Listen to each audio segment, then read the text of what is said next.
Disturbance આવવાને કારણે આગળની કેટલીક મિનિટો જે છે આની સાથે કન્ટિન્યુ જે છે તમારે ગણવી.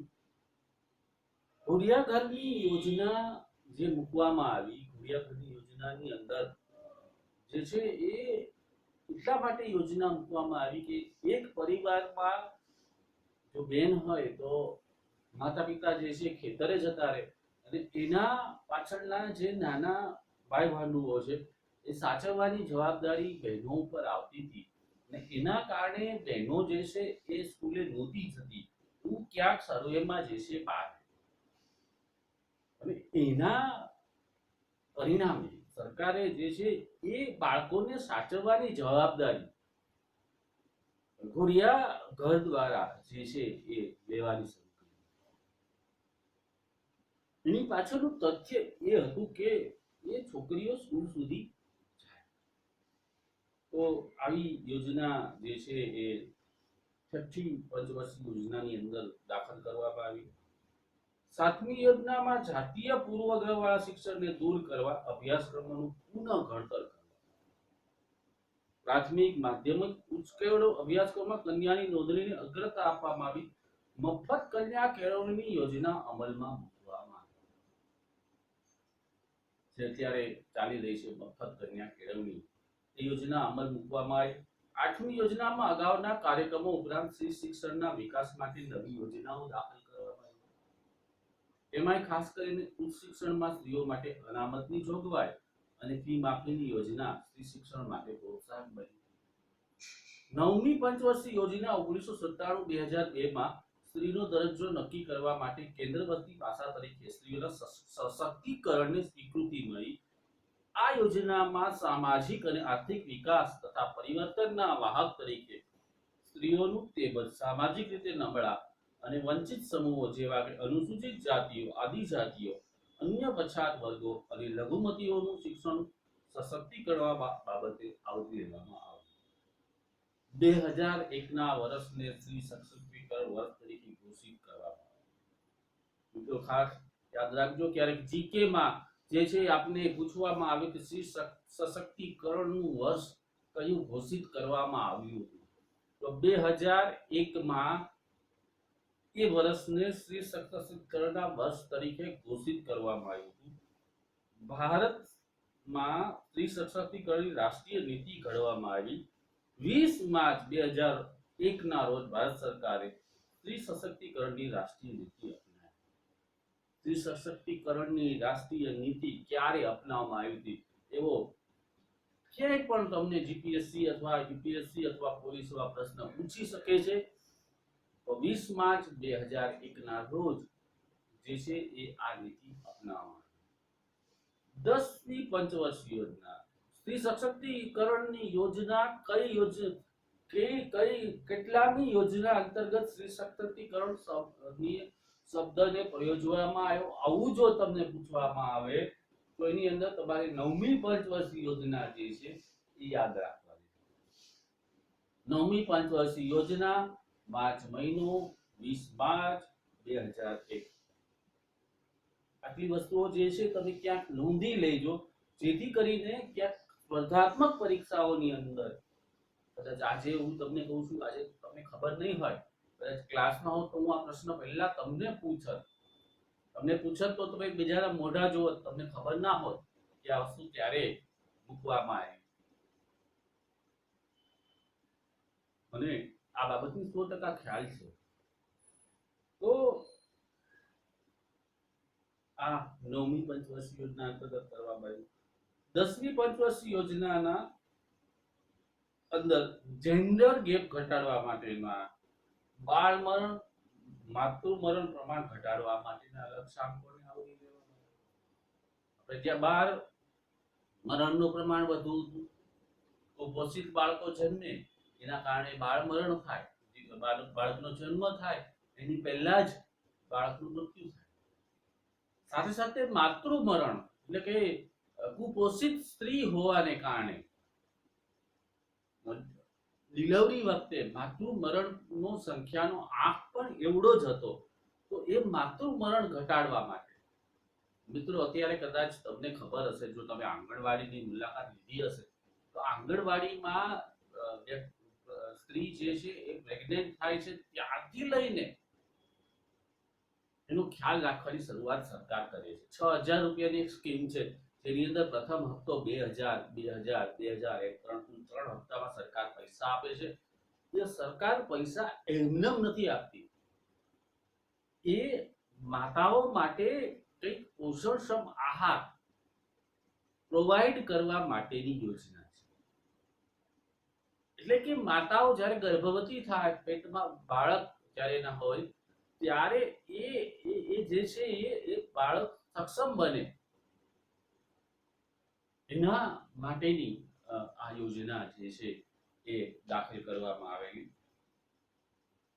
11મી પંચવર્ષીય યોજના 2007 થી 2012 વિવિધ કાર્યક્રમો અમલમાં મૂકવામાં આવ્યા. લૈંગિક સમાનતા, સ્ત્રીના સામાજિક, આર્થિક, રાજકીય સશક્તિકરણ માટે સહાયક પરિસ્થિતિનું નિર્માણ કરવા ઉપર ભાર મૂકવામાં આવ્યો. સાક્ષરતામાં ખાસ કરીને જેન્ડર ગેપ ઘટાડવાનો લક્ષ્યાંક રખવામાં આવ્યો. બાળ મરણદર, માતૃ મરણદરમાં ઘટાડો કરવાના લક્ષ્યાંકો રખાયા, તેમજ સ્ત્રીઓ અને કન્યાઓના વ્યાપ્ત એનેમિયામાં ઘટાડો કરવા પર ભાર મૂક્યો.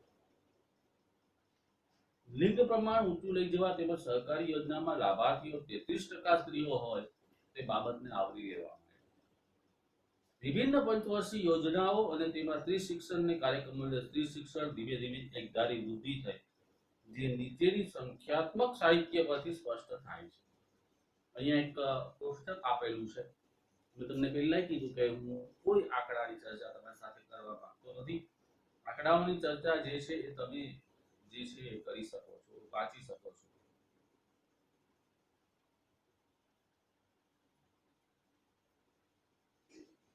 ઓગણીસો 86 ની શિક્ષણ રાષ્ટ્રીય નીતિ. 1989 મહિલા સામખ્ય યોજના શરૂ કરવામાં આવી. મહિલા સામખ્ય ક્યારે શરૂ કરવામાં આવી, એના હેતુ શું હતા, એના ઉદ્દેશ્યો શું હતા, એની જે વાત છે એ આપણે હવે કરવાના છીએ. આ યોજના ગ્રામીણ વિસ્તારમાં ખાસ કરીને સામાજિક, આર્થિક રીતે સીમાંત સમૂહોમાં સ્ત્રીઓના શિક્ષણ અને સશક્તિકરણમાં અમલ મૂકવામાં આવી. આ યોજના સમાનતા પ્રાપ્ત કરવા માટે સ્ત્રીઓના સશક્તિકરણના શિક્ષણને કેન્દ્રવર્તી સ્થાન આપે છે. આ યોજના અનુસાર ગ્રામીણ કક્ષાએ મહિલા મંડળો સ્ત્રીઓને એકત્રિત કરી મળવા માટેનું સ્થળ પૂરું પાડે, તેમજ સ્ત્રીઓના વિચારો, જરૂરિયાતો, પસંદગીઓ જાણી સ્ત્રીઓમાં શિક્ષણ અંગે જાગૃતિ કરે. આ યોજનાનો હેતુ શું હતો એની વાત જે છે આપણે કરી રહ્યા છીએ. હું પર્ટિક્યુલર એ જ શબ્દો સાથે અહીંયા બુકમાં આપેલા જે શબ્દો છે એ જ શબ્દો સાથે તમને એનો હેતુ જે છે કહી રહ્યો છું. આ સ્ત્રીઓની પસંદગી શિક્ષણની સ્ત્રીઓની પસંદગીના શિક્ષણને અગ્રતા અપાય. વિવિધ કાર્યક્રમો અને જાગૃતિ અભિયાન દ્વારા ગ્રામીણ સ્ત્રીઓના વિચારોના દૃષ્ટિબિંદુમાં પરિવર્તન લાવવામાં. આની અસર કુટુંબ, સમુદાય, પંચાયતો, તાલુકા જીવન પર પડે. આ કાર્યક્રમમાં બાળકોના શિક્ષણ, તેમાં ખાસ કરીને કન્યા કેળવણી જરૂરિયાત પર વિશેષ ભાર મૂક્યો. શાળાઓની કન્યાની નોંધણીમાં જે વધારો થયો તેમજ કન્યાઓની અધવચ્ચે શિક્ષણ છોડી દેવાનું પ્રમાણ ઘટ્યું. આ કાર્યક્રમ થયું શું, તો આના પરિણામો આવ્યા. કિરણ પ્રસાદ નોંધે છે તે મહિલા સામક્ષ યોજના સ્ત્રીઓને અલગતા, આત્મવિશ્વાસનો અભાવ, દમનકારી રિવાજો, અસ્તિત્વનો સંઘર્ષ તેમજ તેના શિક્ષણને અટકાવતા પરિબળો વગેરેનો સામનો કરવા સમર્થ ભાવે છે. તેમાં સ્ત્રી શિક્ષણ મેળવવા ઉપર, સ્ત્રીની માંગ પેદા કરવા ઉપર તેમજ સ્ત્રી વિકાસ માટેની ગ્રામીણ કક્ષાની પ્રક્રિયાઓનો અસરકારક ભાગ લેવા સ્ત્રીને સક્ષમ બનાવવા પર ભાર મૂકવામાં આવે છે.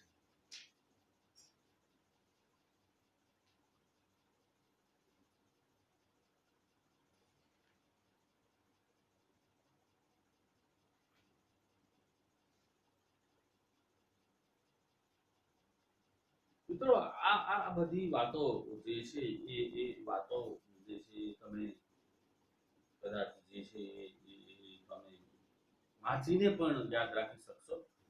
એટલે એની દરેક વાત વાંચવાનું નથી માનતો. મારે જે તમને મહત્વના મુદ્દા જે છે એવા છે. લગ્ન ની અંદર આ અંદર શિક્ષિત પુરુષો શિક્ષિત કન્યાનો આગ્રહ રાખવા લાગ્યા.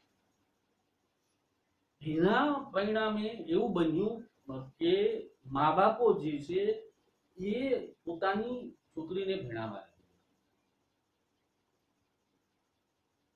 તો આ બાબત આપણને પણ સ્પર્શે છે. આપણને પણ સ્પર્શે છે મીન્સ તમને લોકોને પણ સ્પર્શે છે.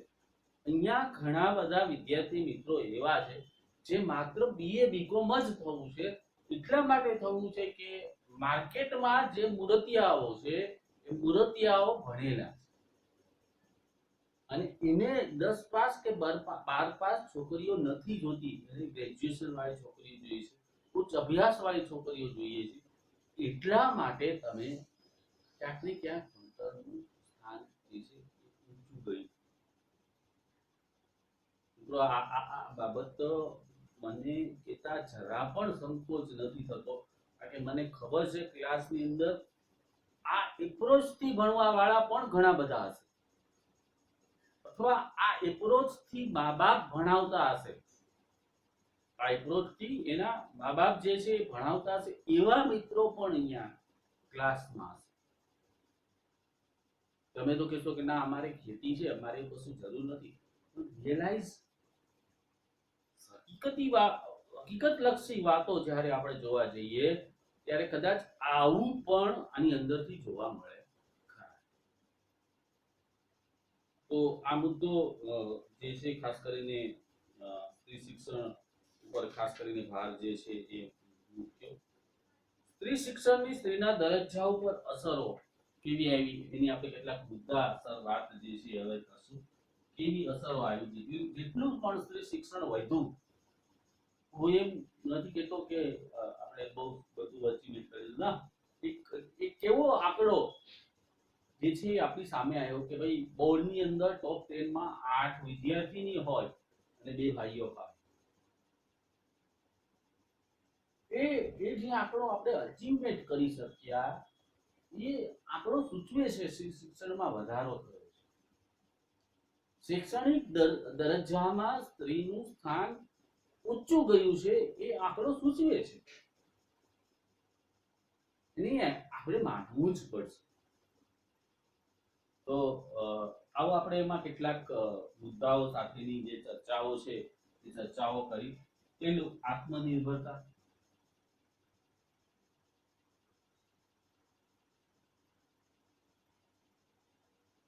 બીજું વ્યક્તિત્વનો વિકાસ,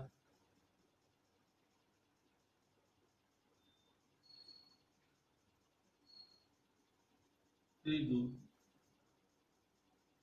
સામાજિક ગતિશીલતા,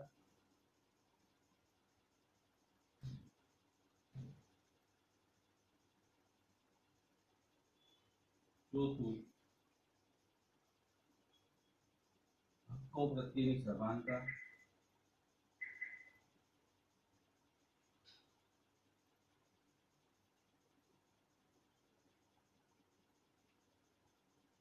પાંચમું કૌટુંબિક દરજ્જામાં સુધારો,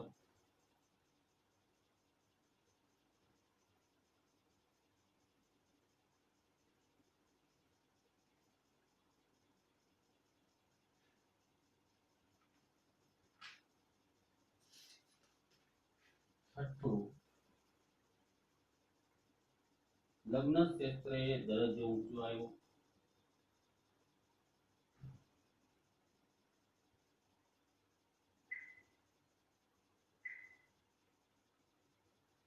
સાતમું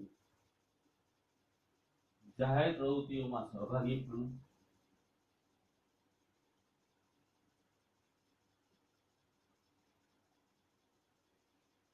આઠમું રાજકીય દરજ્જો ઊંચો આવ્યો,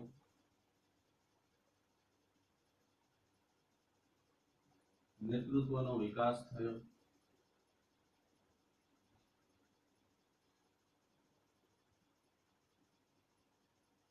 નવી પેઢીનું આધુનિકીકરણ થયું,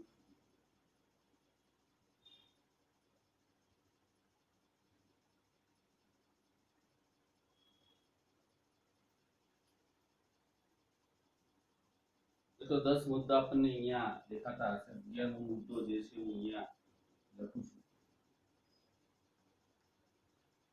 નેતૃત્વ શક્તિનો વિકાસ, નવી પેઢીનું અશિક્ષિત સ્ત્રીઓ માટે પ્રેરણા.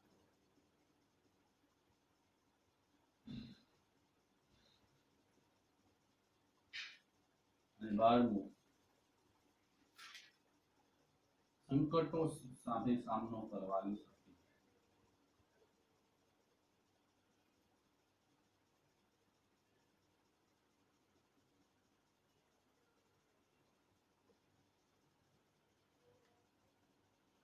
મિત્રો, સ્વતંત્ર ભારતમાં શિક્ષણ ક્ષેત્રે સ્ત્રીઓનો દરજ્જો જે વિકાસ પામ્યો, જેની અંદર સ્ત્રીઓને અભ્યાસ કરવાની તક મળી, ત્યાર પછી એમાં પરિણામો જે છે એ પરિણામો કેવા આવ્યા, એ પરિણામોની જો આપણે ચર્ચા કરીએ તો અહીંયા 12 મુદ્દાના પરિણામો જે છે આપણે એની ચર્ચાઓ જે છે કરવાના છીએ. પહેલું આત્મનિર્ભરતા. મિત્રો, સ્ત્રી શિક્ષણ એક એવી બાબત છે કે જેની અંદર એક સ્ત્રી ભણેલી હશે તો એ આખા કુટુંબનું કલ્યાણ કરશે. કારણ કે સામાજિકરણનું મહત્વનું જો કોઈ સાધન હોય, સાધન હું નહીં કહું, સામાજિકરણની મહત્વની કોઈ વ્યક્તિ હોય કુટુંબમાં, બાળકોથી લઈને, તો એ સ્ત્રી છે. એ સ્ત્રી આત્મનિર્ભર બની, અભ્યાસના કારણે, સ્કિલના કારણે, કૌશલ્યના કારણે. બીજો એનામાં વ્યક્તિત્વનો વિકાસ. તો ઘણી બધી સ્ત્રીઓના ઉદાહરણો આપણે આપી શકીએ છીએ કે જેનું વ્યક્તિત્વ વિશાળ. મેં ગઈકાલે જ ઘણી બધી વ્યક્તિઓના ઉદાહરણો તમારી સામે શેર કરેલા, જેની ગઈકાલે આપણે રાજકીય બાબતો ઉપર જ્યારે આપણે વાત કરતા હતા ત્યારે મેં તમને કેટલી બધી વ્યક્તિઓના નામ આપેલા. માયાવતી શ્રી, સુષ્મા સ્વરાજ શ્રી, પશ્ચિમ બંગાળમાં મમતા બેનર્જી. મિત્રો, મોટા મોટા રાજકીય માથાઓને હલવલાવી નાખે એવી વ્યક્તિ મમતા બેનર્જી.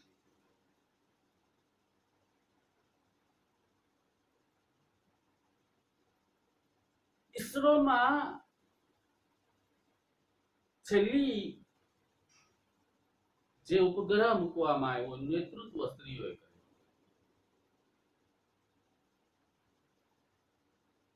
મિત્રો, વ્યક્તિત્વનો વિકાસ.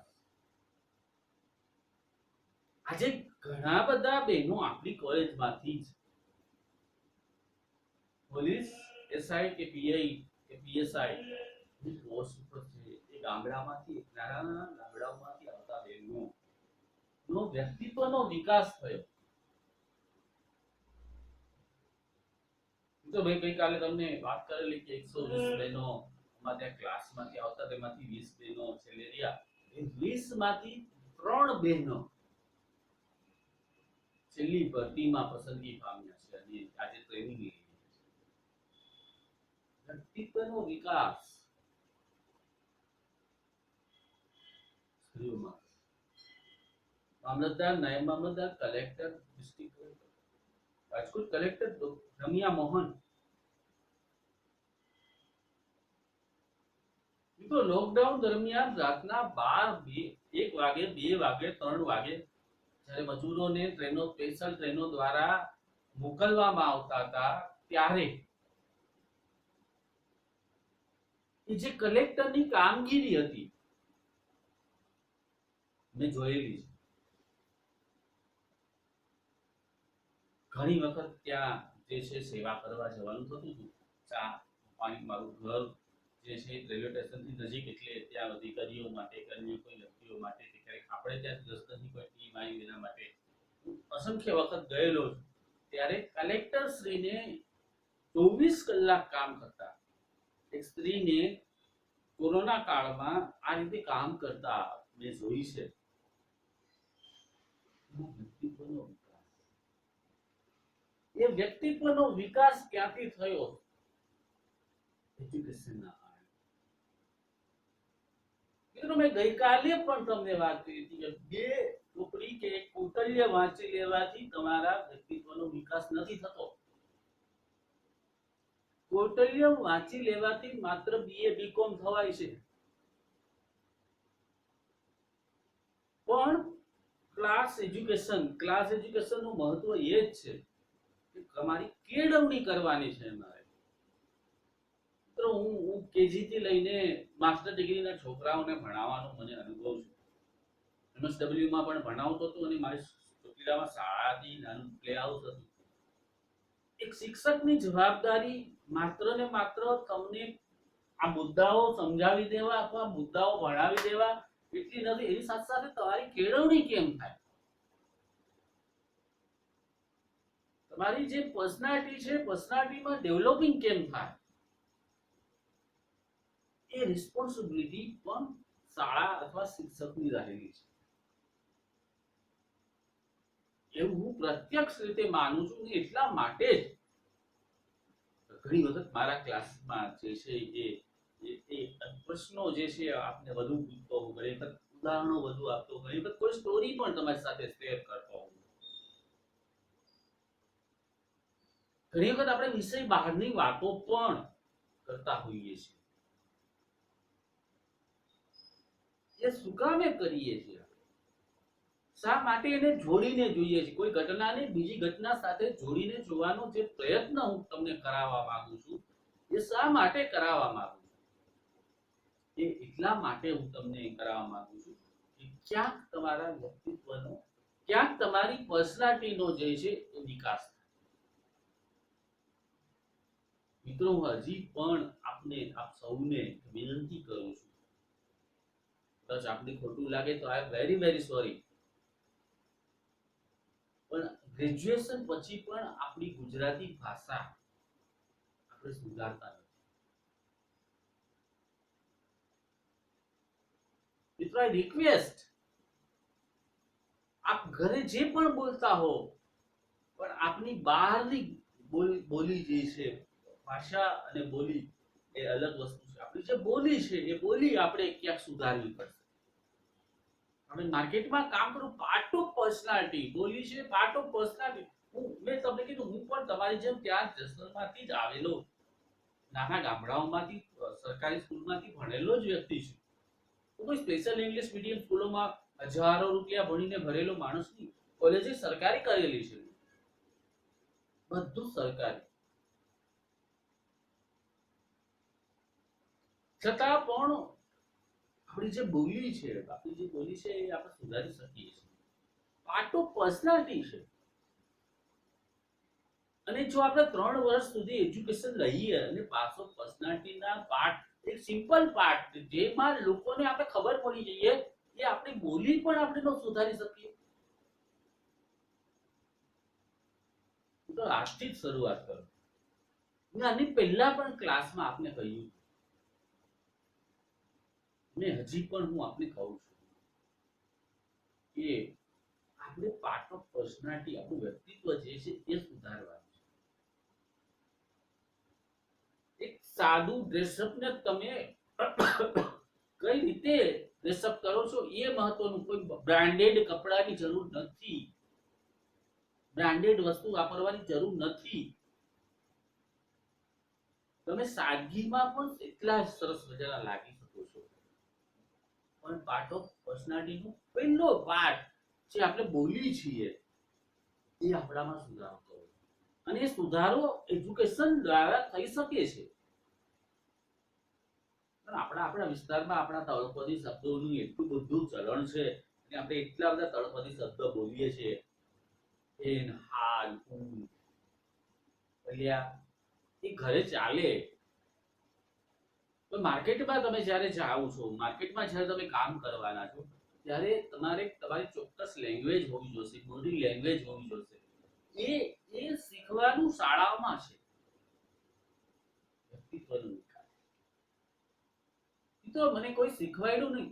જ્યાં જરૂર પડી જ્યાં એ વ્યક્તિઓ પાસેથી હું લેતો ગયો. એ આપણા ગુરુજીઓ હોય, એ આપણા ટીચર હોય, એ આપણા ટ્રેનર્સ હોય, જ્યાં જ્યાં જરૂર પડી ત્યાંથી બે વસ્તુને લીધી કે ભાઈ આ વસ્તુ બેસ્ટ છે, યસ આઈ એક્સેપ્ટ, ચાલો એને લઈ લો. મિત્રો, વ્યક્તિત્વનો વિકાસ, સામાજિક ગતિશીલતા થઈ, સામાજિક ગતિશીલતામાં વધારો, ફ્રી એજ્યુકેશન ને કારણે સમાજનો વિકાસ જે છે એ બહુ સારી રીતે. હક્કો પ્રત્યેની સભાનતા, સ્ત્રીઓમાં હક્કો પ્રત્યેની સભાનતાની જાગૃતિ, કૌટુંબિક દરજ્જામાં સુધારો, એજ્યુકેશનના કારણે સ્ત્રીનો કૌટુંબિક દરજ્જો જે છે એ સુધારો થયો, લગ્ન ક્ષેત્રે દરજ્જામાં સુધારો થયો, રાજકીય ક્ષેત્રે દરજ્જો સુધારો થયો, નેતૃત્વનો વિકાસ થયો, નેતૃત્વ જાગૃત. યસ આઈ ડુ કેન, હું કરી શકું છું. એ જે હું કરી શકું છું એવી ભાવના કોણે જન્માવી? તો કે સ્ત્રીમાં શિક્ષણનો જે વ્યાપ હતો એ વ્યાપે જન્માયો. નવી પેઢીનું સામાજિકરણ સારું થયું. સ્ત્રી ભરેણી છે તો એની સાથે જોડાયેલી જે પેઢી છે, એના જે બાળકો છે, એ બાળકોનું સિંચન, કેળવણી, એક ભણેલી સ્ત્રી એ બાળકોનું કેળવણી કેવી રીતે કરશે અને એક અભણ સ્ત્રી બાળકોની કેળવણી કેવી રીતે કરશે, એમાં બહુ મોટો ડિફરન્સ છે. મને સેલ્યુટ કરવાનું મન થાય છે. અહીંયા તમે જે કેટલાક બહેનો આવ્યા છે ને, બહેનોના માતા ભણેલા નથી પણ એની દીકરીને ભણાવી રહ્યા છે. એ બધી જ માતાઓને વંદન અને પ્રણામ. એ બધી જ માતાઓ પૂજનીય છે, જે ભણેલી નથી છતાં પણ પોતાની દીકરીને ભણાવી રહી છે. એને ખબર નથી કે પોતાની દીકરી શું ભણી રહી છે, છતાં પણ ભણાવી રહી છે. ત્યારે હું એ બધી દીકરીઓને ખાસ કહું છું કે તમે તમારી માતા માટે ભણો છો, એને ક્યાંક કરીને બતાવજો. એ તમારી ઉપર વિશ્વાસ રાખીને બેઠા છે કે હું નથી ભણી તો મારી દીકરી ભણે, અને મારી દીકરી ભણે એ જે એનો વિચાર છે, એ માતાનો વિચાર છે, જે માતા નથી ભણી એનો વિચાર છે, એ વિચાર ઉપર તમે ખરા ઉતરજો. બાકીની પ્રવૃત્તિને બંધ કરજો, નાશ પામજો. તો જ તમે સાચી માતાને જે છે એ દીકરી તરીકેનું અર્પણ કરેલું ગણાશે. 80% માતાઓ ભણેલી નથી, 80%. અને એ 80% નથી ભણેલી માતાઓ પોતાની દીકરીને ગ્રેજ્યુએશન કરાવવા ઈચ્છે છે. મિત્રો, આ મારો સર્વે છે. ભલે હું ત્યાં ન રહું પણ કેટલાક વિદ્યાર્થીઓ પાસેનો થયેલો સર્વે છે. તમારા ઘરમાં કોણ કોણ ભણેલું? અરે માતા પિતા બંને નથી ભણેલા, બંને ખેતી કરે છે, છતાં દીકરીને ભણાવે છે. એ દીકરીઓ તમે છો, અને એ દીકરીઓને ખાસ વિનંતી, પ્લીઝ કોઈ આડેવડો રસ્તો પસંદ નહીં કરતા. માત્ર ને માત્ર તમારું ફોકસ જે છે એ ભણવા ઉપર હોવું જોઈએ.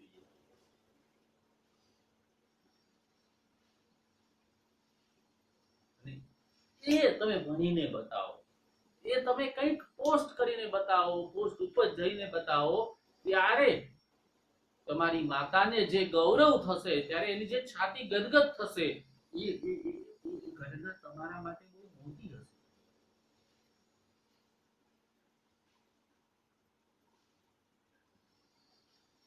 અને એ તમારે કરવાનું છે.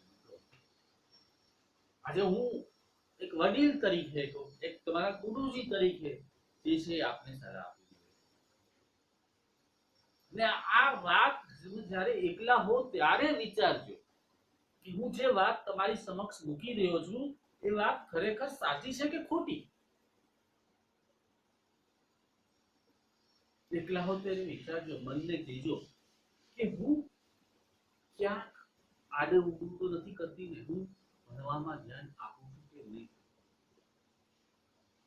મારી માતાએ મને ભણવા માટે પ્રોત્સાહન આપ્યું છે. બધા કામ એ મારા કરી કાઢે છે. મારા પિતાશ્રીએ મને ભણવા માટેના રૂપિયા આપ્યા છે. એ રૂપિયા યોગ્ય વળતર હું આપું છું કે નહીં 3 વર્ષના?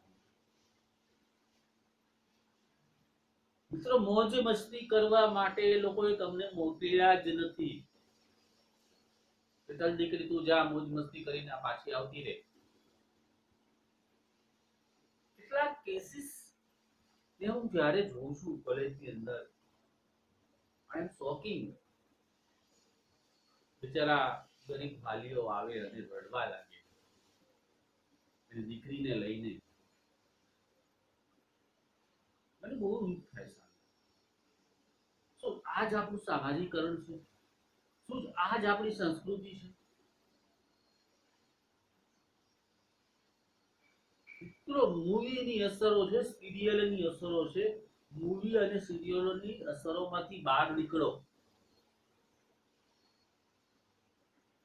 મૂવી એ 3 કલાકનું નાટક છે, સિરિયલ એ 50 કલાકની નાટક છે. એમાંથી બહાર નીકળો. એ દુનિયા નથી, દુનિયા કંઈક જુદી છે. દુનિયા કંઈક જુદી છે. એમાં તમારે તમારું સ્થાન બનાવવાનું છે.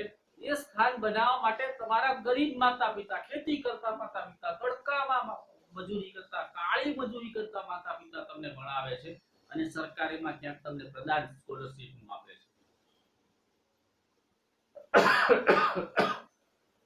સોરી, પણ પ્લીઝ મારી વાતને ખૂબ જ ગંભીરતાપૂર્વક, ધ્યાનપૂર્વક અને મહેરબાની કરીને, વિનંતી કરીને હું આપને કહું છું, હજી પણ જો આપને એવું લાગે, એસવાયના મિત્રો છો, હજી પણ તમારી પાસે 1 વર્ષ છે, તમે એક એવી બાબતોને એસ્ટાબ્લિશ કરો કે ના, હું મારી માતાને કરી બતાવીશ, હું મારા પિતાને કરી બતાવીશ, મારા પિતા મારા નામથી ઓળખાશે. અને એ શક્તિ તમારામાં પડેલી છે. આપણે શક્તિને ડાયવર્ટ કરી છે, બીજું કશું નહીં કર્યું. શક્તિ તમારામાં પડી છે. કોઈનામાં કોઈ શક્તિ નથી એવું છે જ નહીં. શક્તિ ઢગલો પડી છે, પણ આપણે ડાયવર્ટ કરી દીધી.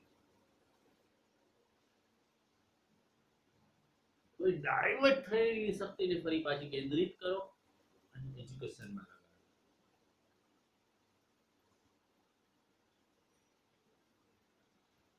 અન્ય સ્ત્રીઓ માટે પ્રેરણા અને સંકટોનો સામનો કરવાની શક્તિ. 11 અને 12 મુદ્દા અન્ય સ્ત્રીઓ માટે પ્રેરણા. તમે બની શકો છો. કઈ રીતે બની શકો છો એ હમણાં જ હું તમને વાત કરું છું. અત્યારે વાત ચાલુ જ છે આપણી.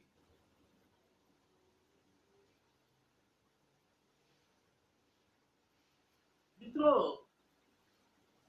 મેં ઘણી છોકરીઓને જોઈ છે, અથવા મારા સહભાગી રહ્યા છે, કાર્યરત,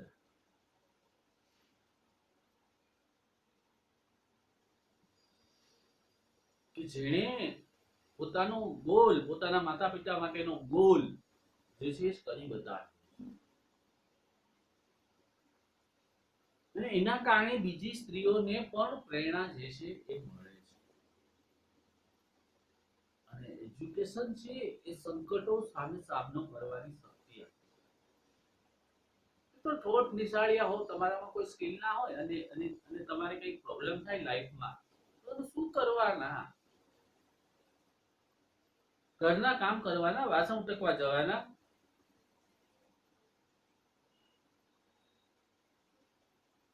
તો ક્યાંય કઈ એવું નથી કે સમય ન બદલી શકે. સમય બદલી જાય છે, સમય બદલી શકે છે.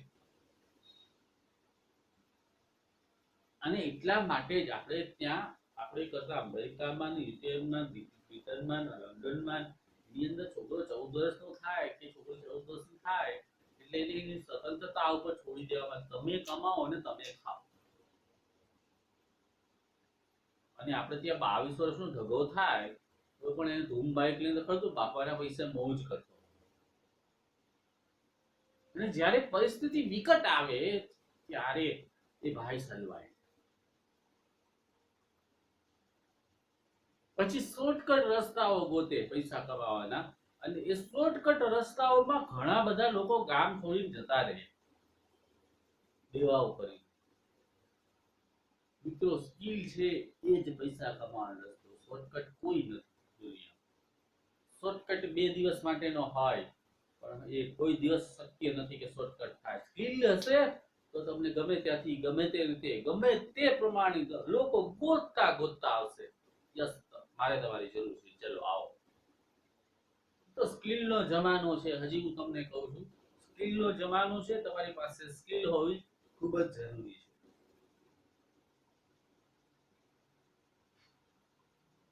કદાચ 5 વર્ષ સરકારી નોકરીઓ રહેશે. અમારી વખતે તો હતી જ નહીં સરકારી નોકરી, તો શું મરી જવાય? અરે આપણી સ્કિલ છે, આપણે ગમે ત્યાં એડજસ્ટ થઈ જઈએ. શું કામ એડજસ્ટ ના થઈએ ભાઈ? થઈ જઈએ. મિત્રો મને ખ્યાલ છે, હું MSW ભણાવતો હતો 2010માં, અને 2011માં મને બીએડ કરવાનું મન થયું. મારું બીએડ બાકી હતું, મને બીએડ ભણવાનો ખૂબ જ શોખ.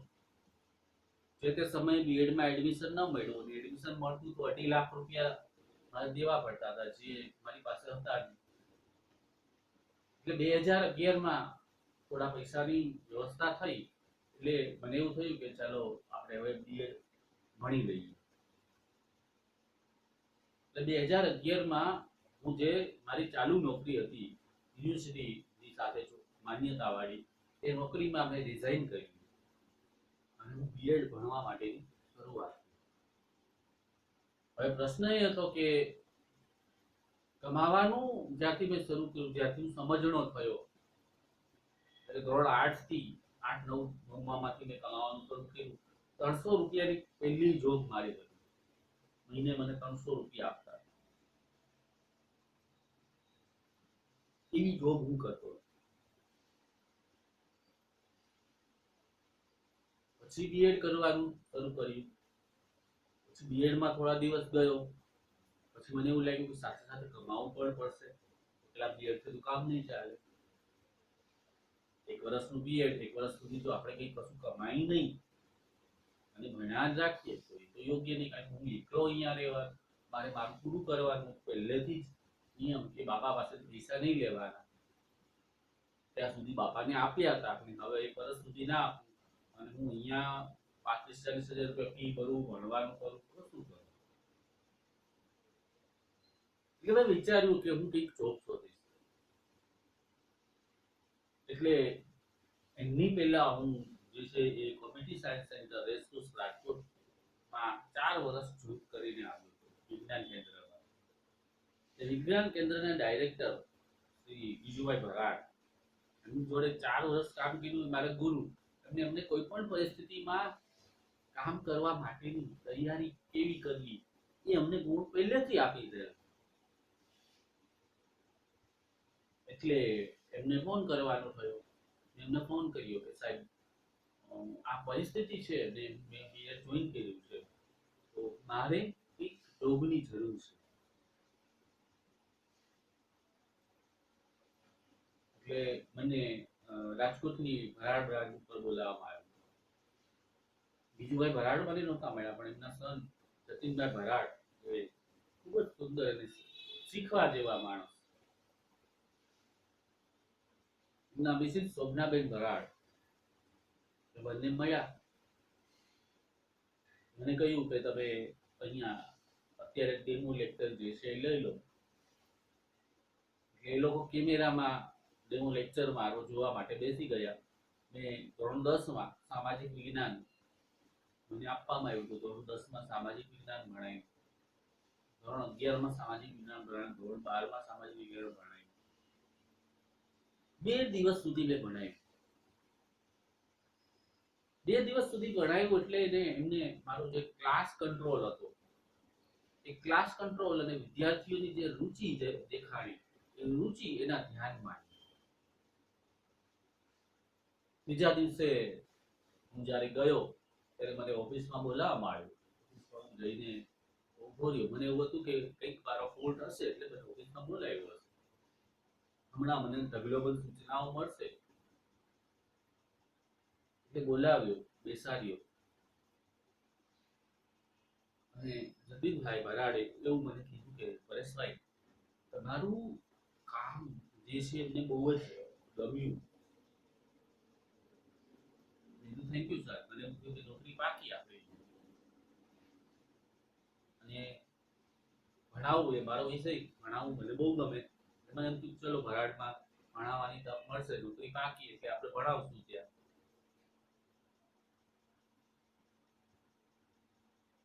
એટલે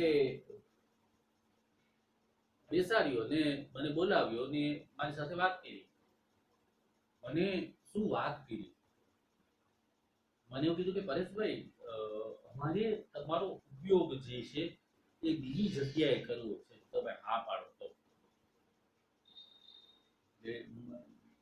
જ્યારે કોઈ કહે ત્યારે આપણા મનમાં અસંખ્ય વિચારો જે છે આવે. એટલે મેં કીધું સાહેબ ક્યાં આપ મને મૂકવા માંગો છો? એટલે મને એવું કીધું કે ચંબા આપણી એન્જિનિયરિંગ કોલેજ છે, એ એન્જિનિયરિંગ કોલેજની અંદર જે પ્રિન્સિપાલ છે એ પ્રિન્સિપાલ શ્રી આવતા નથી. એટલે અમારી ઈચ્છા છે કે તમે એન્જિનિયરિંગ કોલેજનું મેનેજમેન્ટ જે છે સંભાળો. મિત્રો આ એક શોખીન, હું આર્ટ્સનો વિદ્યાર્થી, એન્જિનિયરિંગમાં મન ના આવડે અને એ એન્જિનિયરિંગ કોલેજના પ્રિન્સિપાલની ચેમ્બરમાં જઈને મારે એનું મેનેજમેન્ટ સંભાળવાનું.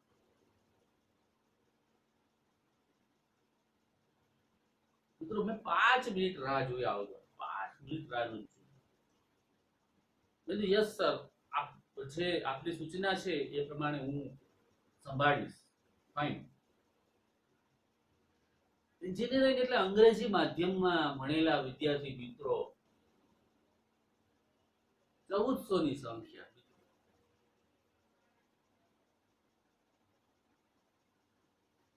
ઘરે આવી ગયો, મનમાં બહુ જ વિચારો આવ્યા, બહુ જ વિચારો આવ્યો કે સારું ઇંગ્લિશ મીડિયમના વિદ્યાર્થી મિત્રો, એન્જિનિયરિંગ ડિપાર્ટમેન્ટ, એનું મને કશું જ નોલેજ નહીં.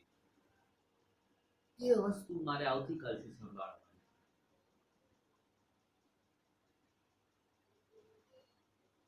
મન સાથે સંઘર્ષ થયો, મન ના પાડતું હતું. હજી જે એ દિવસનો સંઘર્ષ હતો, એ દિવસનો સંઘર્ષ સાથે વર્ણવો. મન ના પાડતું હતું, પણ અંદરથી એક જે આત્મા હતું એ હા પાડતો હતો. બીજું ભાઈએ કીધેલું કે પરેશભાઈ એન્જિનિયરિંગ સંભાળી શકશે. મારા ગુરુએ કીધું તું કે એ સંભાળી શકશે. એટલે બીજે દિવસે સવારે 7:15 ની બસમાં હું તૈયાર થઈ. એની બસો ચાલતી હતી, બસમાં તૈયાર થઈ એક નવા પ્રાણી તરીકે હું બસમાં બેઠો. એના ટીચર્સની જે બસ જતી હોય એમાં હું બેઠો. બધા એકબીજાની સામું જોવે, મારી સામું જોવે, આ નવું પ્રાણી કોણ આવ્યું એ જોવે. ત્રંબા પહોંચ્યો. ત્રંબા પહોંચીને એ કેમ્પસની બહાર જે પોર્શન છે, પોર્શનની સીટ ઉપર જઈને હું બેઠો. એ પોર્શનની સીટ ઉપર 3 કલાક સુધી જે છે હું ત્યાં બેઠો. 3 કલાક મેં જે એન્વાયરમેન્ટ છે એ એન્વાયરમેન્ટનું એનાલિસિસ કર્યું.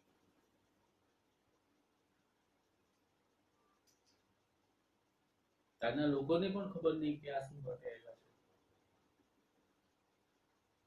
મેં માત્ર વિદ્યાર્થીઓ અને ત્યાંના વાતાવરણનું એન્વાયરમેન્ટનું એનાલિસિસ કરવામાં મારી 3 કલાક શાંતિથી.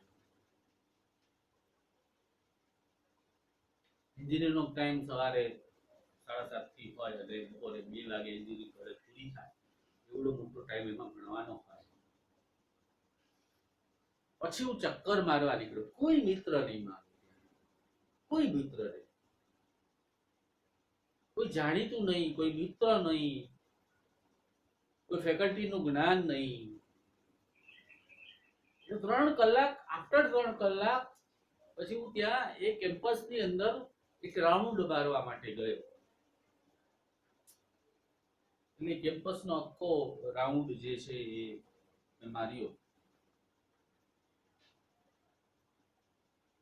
ડ્યુરિંગ વર્કશોપમાં ગયો. વર્કશોપમાં કેટલાક વડીલો જે છે કામ કરતા હતા એની સાથે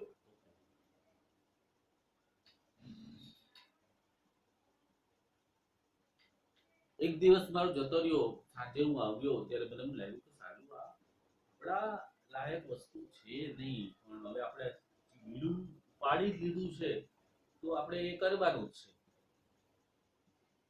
એટલે સેકન્ડ ડે ફરી પાછો જો મિત્રો, જે મિત્રોને ખબર હશે કે આપણને જે વસ્તુ આવડતી ન હોય એની અંદર આપણે નાખવામાં આવે ત્યારે થોડી વાર આપણું મગજ જે છે એ ક્યાંક ને ક્યાંક કસરત કરતું હોય. એટલે પાછું હું ત્યાં જે છે બીજે દિવસે ગયો, એક્ઝેક્ટ સવારના 8:15 વાગે હું ત્યાં પહોંચી ગયો. ત્યારે એક સાહેબ જે છે ત્યાં એનું આવું ગાડીમાં, અને એ સાહેબે મને જે છે બોલાવ્યો કે પરેશભાઈ તમે? યસ આઈ એમ પોતે પરેશભાઈ. કે ચાલો ઓફિસમાં. એક બહુ મોટી બિગ ઓફિસ ત્યાં હતી, એ ઓફિસમાં મને લઈ ગયા. એ સાહેબ ડોક્ટર કોટક પરેશ ત્યારે એબીટી આજીદેવ પાસે પ્રિન્સિપાલ છે. એ લઈ ગયા, એમની પાસે બેસાડ્યો મને, મારી કેટલીક વિગતો પૂછી અને મને કીધું કે પરેશભાઈ તમારે કોમ્પ્યુટરમાં બધું બતાવ્યું, તમારે આ બધું સંભાળવાનું છે, મારે એવો આદેશ છે અને મારે તમને બધું શીખવાડવાનું. અમે બંનેના મગજ ખુલ્લા હતા, એને શીખવાડવાનું છે એના માટે મગજ ખુલ્લો રાખીને વાત કરતા હતા, અને મારે શીખવાનું છે મગજ ખુલ્લો રાખીને હું વાત કરતો. યસ સર, હું તમારી સાથે શીખવા માટે રેડી છું. એટલે મને કીધું કે આ તમારી ઓફિસ. સાહેબ પ્લીઝ, મને ઓફિસ નથી જોતી, મારે કોઈ ચેમ્બર નથી જોતી, મને રિસેપ્શનિસ્ટનું સામે કાઉન્ટર છે ને એ કાઉન્ટર જોઈએ. રિસેપ્શનિસ્ટનું જે કાઉન્ટર હતું એ કાઉન્ટર મારે જોઈએ, મારે ઓફિસ નથી જોતી તમારી. મોટી ઓફિસ, એસી વાળી, કાચના બાયણા, અંદર જાઓ તો તમે ખુશ થઈ જાઓ, મસ્ત રિવોલ્વિંગ ચેર, એ બધું જ મળતું હતું. પણ મેં કીધું ના સાહેબ, એ લેવલ મારું છે નહીં, મારું લેવલ હજી મારે બનાવવાનું છે. એટલે મને નાનકડું રિસેપ્શનિસ્ટનું જે કાઉન્ટર છે એ કાઉન્ટર મારું બેસવાનું સ્થળ જે છે હું પસંદ કરું. એટલે અમારી કલાક દોઢ કલાકની ચર્ચાના અંતે એ બધું મને ફાળવણી કરવામાં આવી. ત્યાં બેઠો પછી મેં કેટલું જોયું, 149 સ્ટાફ, 149 સ્ટાફ, 149 લોકોનો સ્ટાફ, અને એમાં 5 બ્રાન્ચના હેડ જેનો પગાર લાખ રૂપિયા હોય, mechanical, civil, EC, electronical, computer, એ 5 બ્રાન્ચના હેડ, અને એની ઉપરનો હું હેડ. એની કરેલા, પીએચડી કરેલા 5 બ્રાન્ચના હેડ, એનો પગાર બહુ મોટો હોય, એની ઉપર મારે હેડ બનવાનું. બીજા દિવસે પણ મેં થોડું એનાલિસિસ કર્યું, એમની સાથે ચર્ચા કરી. ત્રીજા દિવસે 5 બ્રાન્ચના હેડને બોલાવવામાં આવ્યા, એક મીટિંગ કરવામાં આવી. એ મીટિંગની અંદર કહેવામાં આવ્યું કે આ ભાઈ જે છે તમારા હેડ છે. તો કોણ એક્સેપ્ટ કરે? આપણે જેણે એન્જિનિયરિંગ નથી કર્યું એ એન્જિનિયરિંગ નો હેડ થવા જઈ રહ્યો છે, કોણ એક્સેપ્ટ કરે તમને? પણ 15 દિવસની અંદર, મારા 15 દિવસના કામની અંદર 5 બ્રાન્ચના હેડ અને 149 સ્ટાફ જે છે એ મને સ્વીકારવા લાગ્યા.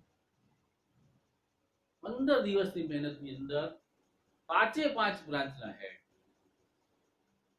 અને 149 નો સ્ટાફ એ મને સ્વીકારવા લાગ્યો.